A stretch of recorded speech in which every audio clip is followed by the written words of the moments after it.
Bismillahirrahmanirrahim. Assalamu alaikum students. Today we will discuss about transport and signal transduction in ethylene. Transport of ethylene in plants. Plants में ethylene जो कि एक gaseous hormone है, ये किस तरह से ट्रांसपोर्ट होता है। Ethylene is produced by all groups of plants. Plants के तमाम ग्रुप्स में, जैसे कि बैक्टीरिया है, fungi, some blue green algae, bryophytes, pteridophytes, gymnosperms and angiosperms, इन तमाम ग्रुप्स में इथाइलिन की प्रोडक्शन होती है।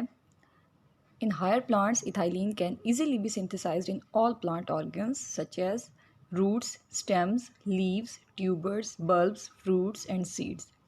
ये तमाम प्लांट ऑर्गन्स जो हैं ये ईज़िली खुद सिंथेसाइज कर सकते हैं इथाइलिन को। मींस रूट्स हैं, स्टेम्स हैं, leaves, tubers, bulbs, fruits, seeds, इन सब में इथाइलिन की प्रोडक्शन या सिंथेसिस होती रहती है।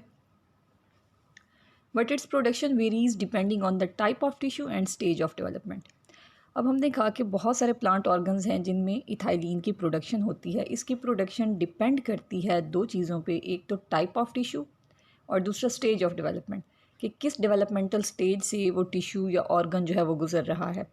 It is highest in senescing tissues and ripening fruits. अब हमने कहा कि डेवलपमेंटल स्टेज पे इसकी प्रोडक्शन जो है डिपेंड करती है। जैसे कि फ्रूट की डेवलपमेंटल स्टेज की बात करें तो उसमें जो उसकी राइपनिंग स्टेज होती है, जब फ्रूट राइप हो रहा होता है, उस वक्त इथाइलिन प्रोडक्शन ज़्यादा होती है। और इसके अलावा सेनेसिंग टिश्यूज़ में, ऐसे टिश्यूज़ जैसे कि लीफ के हवाले से बात करें तो लीफ सेनेसेंस जब होती है और उसके बाद उसकी एब्सेशन होनी होती है, तो उस टाइम भी इथाइलिन की प्रोडक्शन ज़्यादा होती है। Within the plant organs, ethylene formation is mainly located in peripheral tissues. Plant organs में इथाइलिन फॉर्मेशन ज़्यादातर होती है पेरिफेरल टिश्यूज़ में। पेरिफ्री पे जो होते हैं, जो आउटसाइड आउटर लेयर पे टिश्यू लेयर्स पाई जाती हैं, उनमें इथाइलिन प्रोडक्शन ज़्यादा होती है। Ethylene is biologically active at very low concentration.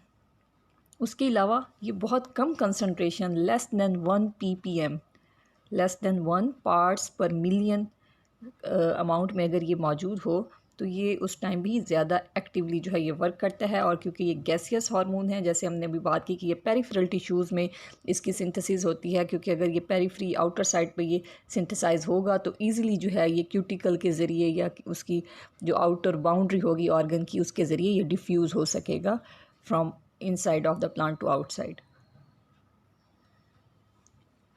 As a byproduct of hydrocarbon combustion, ethylene is also a common environmental pollutant that can play havoc with greenhouse cultures and laboratory experiments.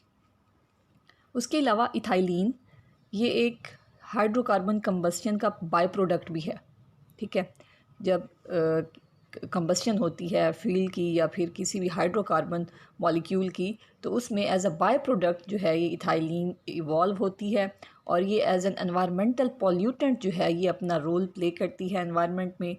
कि ये green house cultures में, green houses में जो plants grow कर रहे होते हैं उनके लिए डेंजरस होती है, या फिर कोई लेबॉर्ट्री एक्सपेरिमेंट्स अगर उस एनवायरनमेंट में, उस एटमॉस्फेयर में ग्रो कर रही हैं जहाँ पर इथाइलिन की प्रोडक्शन हो रही है, तो उसके लिए भी ये डेंजरस है। Due to its hydrophobic nature, ethylene can easily pass through plasma membrane into the cell. और क्योंकि ये हाइड्रोफोबिक इसकी नेचर है तो ये इजीली प्लाज्मा मेम्ब्रेन से क्रॉस करके उस किसी भी प्लांट ऑर्गन में या सेल में ये एंटर हो जाती है, easily diffuse within the plant और plant part and flushed out of plant tissues through intercellular spaces. Plasma membrane के ज़रिए ये अंदर चली जाती है सेल में, प्लांट के डिफरेंट पार्ट्स में ये इजीली डिफ्यूज़ हो जाती है क्योंकि गैसियस इन नेचर है ये। उसके अलावा आउटवर्ड जब ये डिफ्यूज़ आउट होती है, फ्लश आउट होती है, तो ये इंटरसेलुलर स्पेसिस के ज़रिए और स्टोमेटा के ज़रिए जो है ये मूव करती है।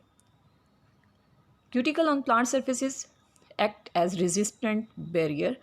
प्लांट के ऊपर जो क्यूटिकल पाई जाती है, जैसे कि लीव्स के ऊपर एक बारीक सी लेयर या झिल्ली सी पाई जाती है जिसको क्यूटिकल कहा जाता है, ये एक्ट करती है cuticle as a resistant barrier. While मतलब इस इथाइलिन की क्रॉसिंग को कुछ हद तक ये रोकती है, रेजिस्ट करती है डिफ्यूजन ऑफ इथाइलिन को। While stomata, lenticels and cut places serve as exit points for the gaseous hormone. जबकि स्टोमेटा जो हैं ये ओपनिंग्स जो कि लीव्स के ऊपर होती हैं माइन्यूट सी ओपनिंग, यहाँ से इथाइलिन इजीली आउटवर्ड जो है वो डिफ्यूज़ कर सकती है, या फिर लेंटिसेल्स जो बार्क के ऊपर जो गैसियस एक्सचेंज के लिए जो ओपनिंग्स होती हैं उनके थ्रू, या फिर कट प्लेसेस जहाँ पर कट या इंजरी वगैरह होती है प्लांट के ऊपर, वहाँ से भी इथाइलिन इजीली आउटसाइड मूव कर सकती है, डिफ्यूज़ हो सकती है। Next topic is signal transduction in ethylene.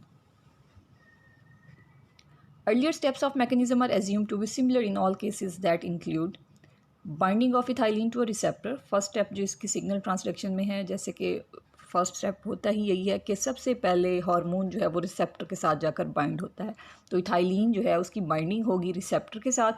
Second step is activation of one और मोर सिग्नल ट्रांसडक्शन पाथवेज। जैसे ही वो रिसेप्टर के साथ बाइंड होगा तो उसके बाद वो सिग्नल ट्रांसडक्शन को एक्टिवेट कर देगा, सिग्नल ट्रांसडक्शन या फिर मल्टीपल सिग्नल ट्रांसडक्शन को ये एक्टिवेट करेगा। और इन द एंड क्या होगा कि modulation of gene expression leading to cellular response, कि इस सिग्नल के बदले में जो रिस्पॉन्स प्लांट ने शो करना है उस रिस्पॉन्स के लिए जो प्रोटीन्स चाहिए, उन प्रोटीन्स के जो जीन्स होंगे डीएनए के ऊपर होंगे ना, तो वहाँ उनकी मॉड्यूलेशन होगी, उन जीन्स की ट्रांसक्रिप्शन होगी, ट्रांसलेशन होगी, और वो अपनी स्पेसिफिक प्रोटीन्स बनाएंगी जिन्होंने सेलुलर रिस्पॉन्स शो करना है। In Arabidopsis thaliana and other plants, ethylene responses are negatively regulated by receptor gene family. अब जैसे कि Arabidopsis thaliana है, इस पे स्टडी की गई है इथाइलिन की सिग्नल ट्रांसडक्शन के वाले से, या इस तरह के और बाकी प्लांट्स में देखा गया है कि इथाइलिन के रिस्पॉन्सेज को नेगेटिवली रेगुलेट किया जाता है बाय रिसेप्टर जीन फैमिली। एक जीन फैमिली या रिसेप्टर जीन्स का एक ग्रुप है जो कि कंट्रोल करता है इथाइलिन के रिस्पॉन्सेज को, नेगेटिवली रेगुलेट इस तरह से कि उसको इथाइलिन जब प्रोडक्शन कम होती है तो उसके रिस्पॉन्सेज को स्टॉप कर देता है, नेगेटिवली रेगुलेट करता है। An ethylene binding receptor protein has been identified in Arabidopsis thaliana, tomato and other plants which is known as ETR1। अब हमने कहा था कि सबसे पहले क्या होता है कि इथाइलिन जो है वो रिसेप्टर के साथ जाके बाइंड होता है, तो ये receptor proteins Arabidopsis thaliana, tomato में या और प्लांट्स में जो स्टडी किए गए हैं उनमें देखा गया कि जो रिसेप्टर प्रोटीन मौजूद होती है वो है ETR1, और ये प्रोटीन मौजूद होती है एंडोप्लाज्मिक रेटिकुलम की मेम्ब्रेन के ऊपर, ठीक है, वहाँ पर ये रिसेप्टर प्रोटीन मौजूद होती है जिसके साथ इथाइलिन ने जाकर बाइंडिंग करनी है। 4 other proteins are also known that serve as ethylene receptors, which are called as ETR2, ERS1, ERS2 and EIN4। ETR1 के अलावा बाकी ये जो 4 प्रोटीन्स हैं ये भी इथाइलिन रिसेप्टर्स के तौर पे सर्व करती हैं अगर ये मौजूद हों on the surface of endoplasmic reticulum.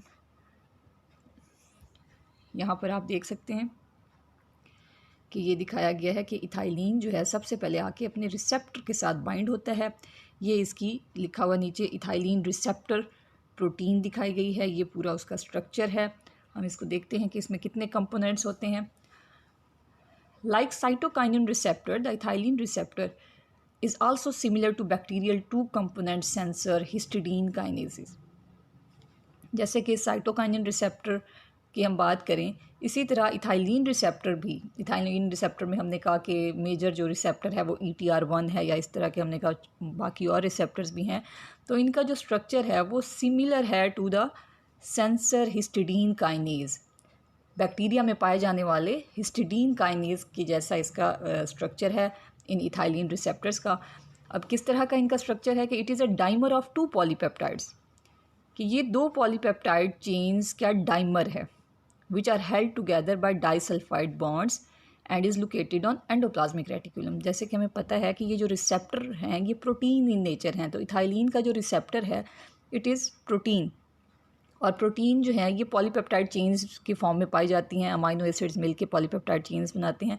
तो हम यहाँ पर कह रहे हैं कि ये जो रिसेप्टर है ये 2 पॉलीपेप्टाइड चेन्स का डाइमर है, और इनके दरमियान में क्या है, डाइसल्फाइड बॉन्ड पाया जाता है। आप ये देखें कि ये जो इसकी रिसेप्टर प्रोटीन दिखाई गई है ETR1, ये इसका स्ट्रक्चर है।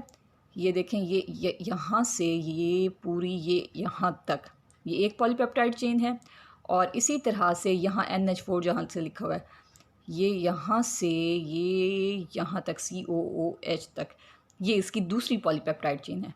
तो इसमें क्या हमने कहा कि एक और ये दो पॉलीपेप्टाइड चेन्स आपस में डाइसल्फाइड ब्रिज के ज़रिए कनेक्टेड हैं और ये सर्व कर रही हैं एज अ इथाइलिन रिसेप्टर कि इथाइलिन ने आके इनके साथ बाइंडिंग करनी है, और ये मौजूद हैं एंडोप्लाज्मिक रेटिकुलम की मेम्ब्रेन पे। Each polypeptide of the dimer receptor protein consist of 3 domains. अब हमने बात की कि ये एक डाइमर है, 2 पॉलीपेप्टाइड चेन्स हैं इसमें 3 डोमेन्स पाए जाते हैं हर एक पॉलीपेप्टाइड चेन में।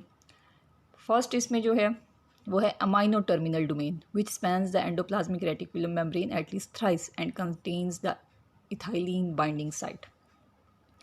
अब इसमें फर्स्ट देखें,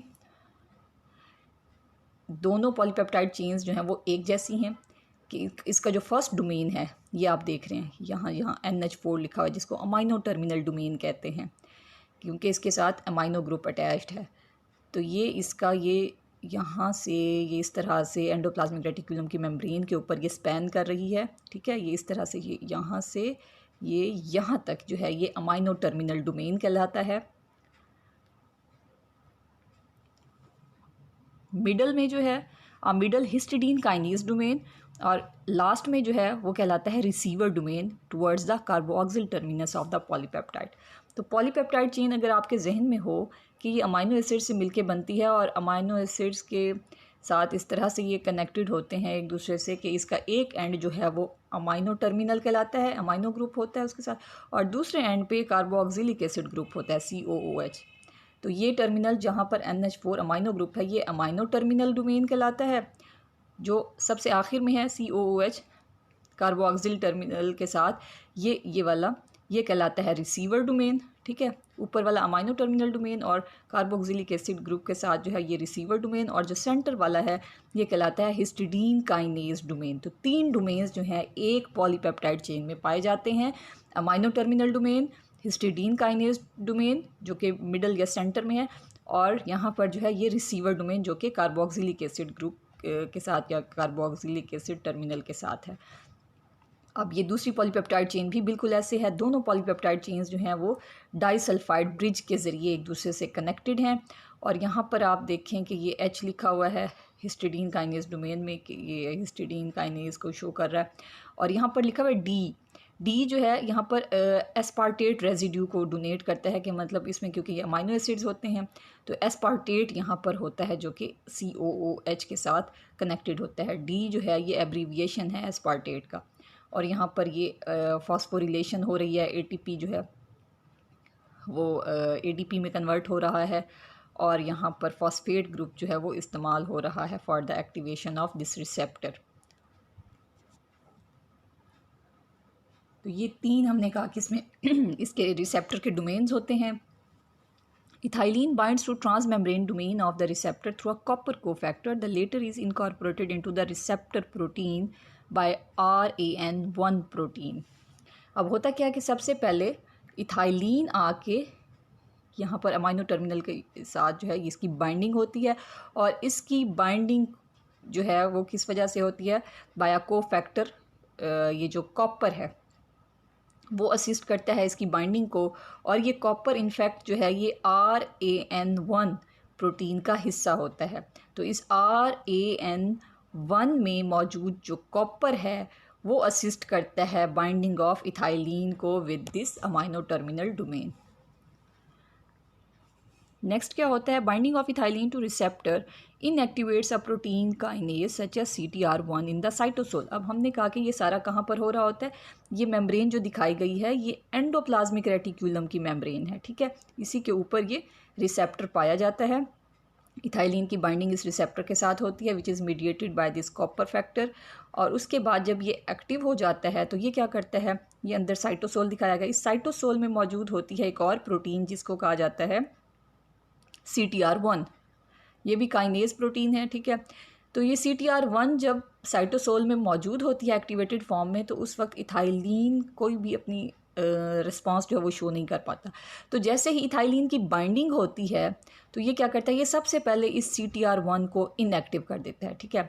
मतलब ये जब खुद एक्टिव हुआ तो इसने क्या किया, यहाँ पर लिखा हुआ इनएक्टिवेशन, इसने सबसे पहले साइटोसोल में मौजूद इस प्रोटीन काइनेज जिसका नाम CTR1 है, इसको इसने इनएक्टिवेट करना है। यहाँ पर ये इसका स्ट्रक्चर दिखाया गया, ये इसका एमाइनो टर्मिनल है, ये इसका मिडल पार्ट है, और ये दूसरी तरफ इसका कार्बोक्सिलिक एसिड ग्रुप टर्मिनल है।